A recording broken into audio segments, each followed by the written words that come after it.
Today, beloved, I'm going to talk to you about Ephesians 5. Being imitators of God, of Christ, as He was an imitator of His Father. Ephesians 5, therefore be imitators of God as beloved children, and walk in love as Christ loved us, and gave Himself up for us, a fragrant offering and sacrifice to God. We're going to hold it right there. The exhortation to self-sacrifice of love. Paul's discussion of love serves also as an introduction to further instructions on holy living.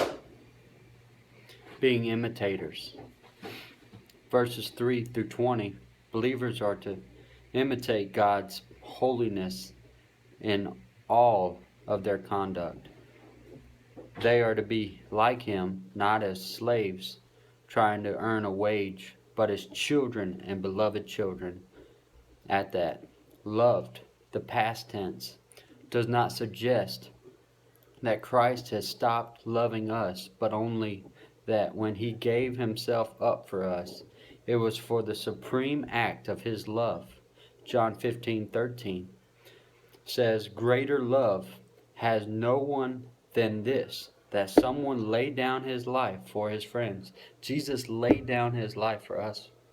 He's no longer calling us servants. But in Ephesians, but in John 15, it says that Christ, He's calling us no longer servants but friends. But when in the Old Testament, Abraham was God's friend and Noah was God's friend. So not only that, we have the privilege and the honor to be called God's friends, like Moses and Noah and Abraham.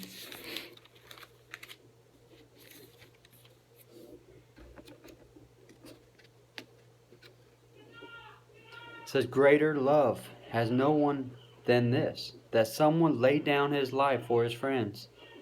Verse 14, you are my friends if you do what I command you. No longer do I call you servants, for the servant does not know what his master is doing, but I have called you friends, for all that I have heard from my Father I have made known to you. He reveals it to us in our hearts. Faith. Faith is the substance of things hoped for, things unseen. So if we have just faith as small as a mustard seed, we could have that hope. We could have that relationship with God, that salvation relationship. Like He can come into our hearts if we ask Him in our hearts. Because John 3:16 says, God so loved the world, He gave His Son. He gave so we could become His righteousness. He who knew no sin came to become our sin so He could become our sin. Our sin. He wanted to become our sin so we may become His righteousness, His heirs, His fellow friends, His family. We're His children. We're sons and daughters of the living God. Sons and daughters. We're heirs to the throne of His righteousness. We're going to take this earthly, fleshly, dirty body and we're going to put on His righteousness every day. We're going to be imitators of Him every day. Be imitators of God. Because God so loved the world, He gave.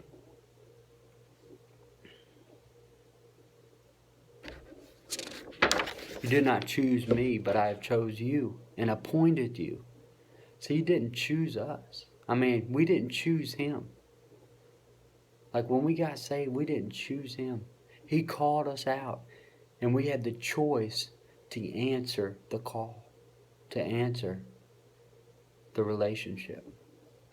To say yes or no. Like in a marriage. It's a covenant relationship.